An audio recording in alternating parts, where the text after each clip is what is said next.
तर निधीवरून अजित पवारांच्या राजीनाम्याची मागणी करणाऱ्या लक्ष्मण हाके हे रोज नवनवे आरोप यामध्ये करतायत। अजित पवार हे अर्थ खात्याला गोचिडासारखे चिकटून बसलेले आहेत असा आरोप या ठिकाणी लक्ष्मण हाके यांनी केला। एससी एसटी ओबीसी हा निधी इतरत्र वळवला असा आरोपही हाकेंनी केलाय। मात्र त्यांचे हे आरोप राष्ट्रवादीच्या नेत्यांना रुचले नाहीत आणि त्यांनी हा संपूर्ण जो वाद आहे निधीचा वाद हा आता राजकीय अवकात आणि त्याचबरोबर तोडपाणी इथपर्यंत येऊन पोहोचलेला आहे। तर या सगळ्या संदर्भात बोलण्यासाठी आपल्या सोबत आहेत राष्ट्रवादी काँग्रेसच्या रुपाली ठोंबरे पाटील आणि त्याचबरोबर ओबीसी नेते लक्ष्मण हाके आपल्याबरोबर या चर्चेमध्ये आहेत। सगळ्यात आधी लक्ष्मण हाके, तुमचा आरोप होता म्हणून मी तुमच्याकडे येते। तुम्ही असं म्हणतात की अजित पवार अर्थ खात्याला गोचिडासारखे चिकटून बसलेत आणि त्यामुळे एससी एसटी ओबीसी हा निधी जो आहे तो इतरत्र वळवण्यात आला, महामंडळांना हा निधी मिळत नाही हा तुमचा आरोप आहे। किती निधी असा वळवण्यात आला, किती निधी मिळाला नाही, तुम्ही काही सांगू शकाल?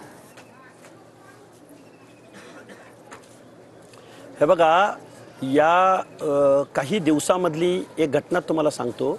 या महाराष्ट्रामध्ये या महाराष्ट्राच्या अर्थमंत्र्यांनी एससी आणि एसटीचा 746 करोड रुपयाचा निधी वळता केल्याचा जो सोशल जस्टिससाठी आहे, जो रिझर्वेशन पॉलिसी अंतर्गत योजनांचा निधी आहे तो एससी एसटीचा 746 करोड रुपये वळवण्यात आला। या महाराष्ट्रामध्ये ज्यावेळी टीकेची झोड या गव्हर्नमेंटवर उठली त्यावेळी महाराष्ट्राचे मुख्यमंत्री पुढे आले आणि मग त्यांनी ह्या सगळ्या प्रश्नावर सारवासारव केली आणि असं काही झालंच नाही आणि मग अर्थशास्त्र तुम्हाला समजत नाही अशा पद्धतीची त्यांनी त्या अजितदादांच्या या कृत्यावरती सारवासारव केली।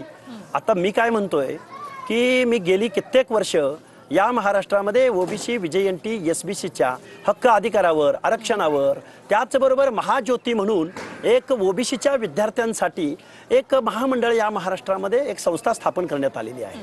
ती सारथीच्या धर्तीवरती महाज्योती अशी निर्माण केली गेलेली आहे। सारथीची इमारत याच पुणे शहरामध्ये एखाद्या शेअर मार्केटच्या बिल्डिंगला लाजवेल अशी इमारत सारथीची उभी राहते, पण दुसऱ्या बाजूला महाज्योतीची इमारत तिला साधं ऑफिस भेटत नाही। दुसरी गोष्ट असे अनेक प्रश्न आहेत। हे बघा, या महाराष्ट्रामध्ये तुम्हाला असं म्हणायचंय की अजितदादांकडून तुम्हाला निधी दिला जात नाही हा थेट आरोप आहे तुमचा।